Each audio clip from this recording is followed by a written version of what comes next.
कहते हैं कि परमेश्वर का वचन, परमेश्वर का बातें, परमेश्वर की बुक हमको ये बताती है मेरे भाइयों मेरे बहनों कि आखिर परमेश्वर हम लोगों के लिए क्या नहीं किया, वो क्या नहीं दर्शाया। वो सूली पे चढ़ा, वो हम लोग के लिए खून बहाया। जानते हो सब क्यों किया? वो इसलिए किया कि हमारे बेटे और बेटियां पाप से बच जाएं, उनकी आत्मा स्वर्ग में राज्य करे। मेरे भाइयों मेरे बहनों, नौजवान जो होते हैं उन लोगों से मैं कहना चाहता हूँ जो मसीह में जवान है, पता है अपने जीवन में वो कभी भी परमेश्वर को स्थान दें जो स्थान परमेश्वर चाहता है। मैं बहुत सारे लोगों को ऐसा देख रहा हूँ जिसके माता पिता तो यीशु को जानते हैं, लेकिन उनके बेटे अपने अलग दुनिया में खोए हुए हैं, अलग दुनिया में फंसे हुए हैं। लेकिन मैं उन लोगों से कहना चाहता हूं कि आप अपने जीवन में एक बात हमेशा याद रखना कि जब आप गिर जाओगे और जब आप जिसके पीछे हो, आपको एक गोली लाकर नहीं देगा उठने के लिए। आपको जब भी खड़ा करेगा तो प्रभु यीशु मसीह खड़ा करेगा। मेरे भाइयों मेरे बहनों, एक बात अपने जीवन में हमेशा याद रखना कि परमेश्वर को कभी भूलना नहीं। परमेश्वर हमारा ऐसा काम कर दिया है कि अगर भूल जाओगे तो आप बहुत बड़े पाप में फंस जाओगे।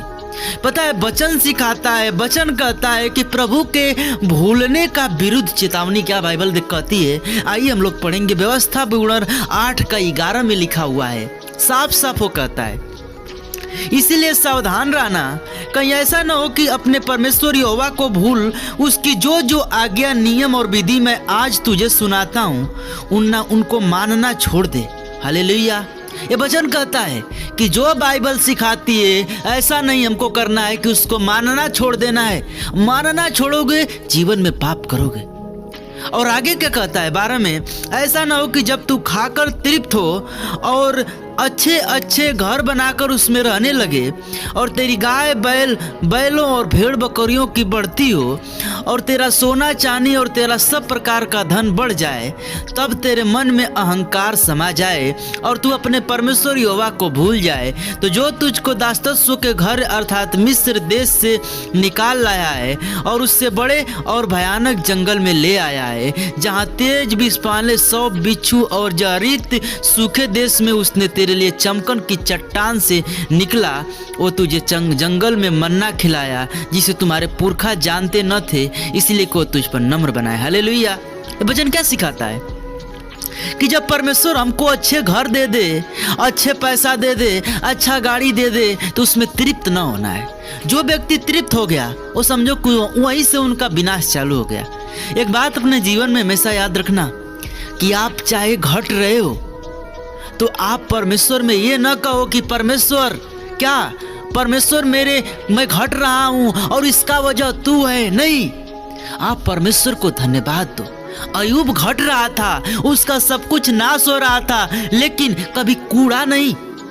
इसीलिए हमको भी परमेश्वर पर कभी कूड़ना नहीं है, क्योंकि कभी कभी हमारे जीवन में परीक्षाएं भी आती हैं और वही परीक्षाएं हमारे जीवन में क्या करती हैं, बहुत सारे ब्लेसिंग को भी लेकर आती हैं। अगर वो परीक्षा में पास हो गए तो ब्लेसिंग आएगी, परीक्षा में फेल हो गए तो वही आएगी जो आप चाहते हैं, नाश होगा।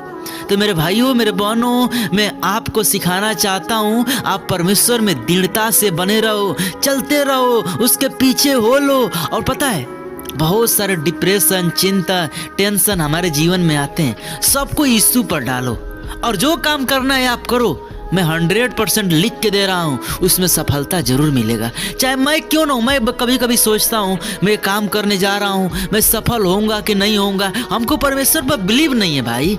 जिसको बिलीव होगा वो उस काम को तुरंत करेगा। और मैं आज ठानता हूँ कि मैं भी किसी काम को करूँगा। परमेश्वर पर विश्वास रख के करो, उसको पूरा करने वाला वो है। आप नहीं उसको पूरा कर सकते, उसको परमेश्वर पूरा कर सकता है। तो मेरे भाइयों मेरे बहनों, आज का मैसेज लंबा नहीं लेकर जाऊंगा, लेकिन जाते जाते एक बात कहूँगा, हमेशा प्रार्थना में लगे रहो, हमेशा वचन को पढ़ते रहो, क्योंकि यीशु का आने का दिन बहुत ज़्यादा निकट हो गया है। अब बहुत ज़्यादा दिन नहीं रह गया है। जितना हो सके पश्चाताप करो और आज से ठान लो कि मैं पाप नहीं करूँगा और परमेश्वर के बताए हुए रास्तों पर चलूँगा। परमेश्वर आज से आपके जीवन में ब्लेसिंग देगा। तब तक सबको जय मसीह की। Praise the Lord. आमीन।